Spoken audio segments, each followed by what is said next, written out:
දැන් මේ වීඩියෝ එකෙන් මම ඔයගලන්ට කියන්න බලාපොරොත්තු වෙන්නේ කස්ටමර්ස්ලා අපෙන් වැරදියට ඉල්ලන දෙයක් ගැන ඒක දැනුවත් කරන්න. හොඳයි. මේක හැබැයි ඉලෙක්ට්‍රීෂියන්ලයි සබ්ජෙක්ට් එක ගැන දන්න අය නම් දන්නවා. ඒ සාමාන්‍ය මිනිස්සු ගොඩක් වෙලාට දන්නේ නැහැ. ඒගොල්ලෝ අපෙන් ඉල්ලන්නේ මේක ඉල්ලනවා අපෙන් කෑලි එකේ ස්විච් එක කියලා. ඒගොල්ලෝ මේක ඉල්ලනවා කෑලි 3 ස්විච් එක. ඒ වගේ කෑලි කියලා තමයි ඉල්ලන්නේ. සමහර අය ඉල්ලනවා මේ ළඟදී කස්ටමර් කෙනෙක් කියලා ඉල්ලුවා 2 way ස්විච් එකක් දෙන්න කියලා. ඊට මම 2 way ස්විච් එක දුන්නාම මේ එයාගේ 2 way නෙමෙයි මේක තමයි ඉල්ලලා තියෙන්නේ. ඒ කියන්නේ මේ 2 way කියලා තියෙන ඒගොල්ලෝ මේ කෑලි දෙකක් තියෙන එක. 2 way ස්විච් වෙනම තියෙනවා. ඒක ගැන මම වෙනම වීඩියෝ එකක් කරනවා ඉදිරියේදී.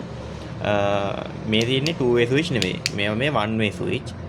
ඒතර මේගොල්ලෝ අදහස් කරලා තියෙන්නේ මොකක්ද දන්නවද මේ කෑලි දෙකේ ස්විච් එක කියන එක. හරි. එතකොට මම කියන්නම් මොකද්ද මේකට කියන ඇත්තම නම කියලා. එතන මේ කෑලි එකක් තියෙන ස්විච් එක තියෙන්නේ. මේකට කියන්නේ 1 gang ස්විච් එක කියලා. මම මේ වචනේ ලියන්නම්. ඒ වචනේ තමයි GAN. හරිද? සිංහලෙන් ලියනවා නම් GAN. ඕක තමයි වචනේ. හරිද? එතකොට මේ එක කෑල්ලක් තියෙන එකට අපි කියන්නේ 1 gang switch කියලා.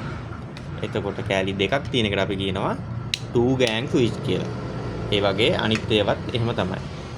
කෑලි 3ක් තියෙන එකට අපි කියනවා 3 gang switch කියලා. එතකොට කෑලි 4ක් තියෙන එකට අපි කියනවා 4 gang switch කියලා. ඒ වගේම කෑලි 5ක් තියෙන එකට අපි කියනවා 5 gang switch කියලා. එතකොට දැන් ඕගොල්ලන්ට පුළුවන් කඩේට ගියාම මේක කලින් දැනන් හිටියේ නැත්නම් ස්විච් එක ඉල්ලද්දි අනිවාර්යෙන් කෑලි 5 එකක් ඕන නම් ඕගොල්ලෝ ඉල්ලන්න 5 gang ස්විච් එකක් කියලා. එතකොට අනිවාර්යෙන් ඒ කඩේ ඉන්න එකන හાર્ඩ්වෙයාර් එකේ හරි ඉලෙක්ට්‍රික් ෂොප් එකේ හරි ඉන්න කෙනා මොකක්ද කියලා දන්නවා. හරි මම හිතනවා මේක දන්නේ නැති අය මේක දැනගත්තා කියලා.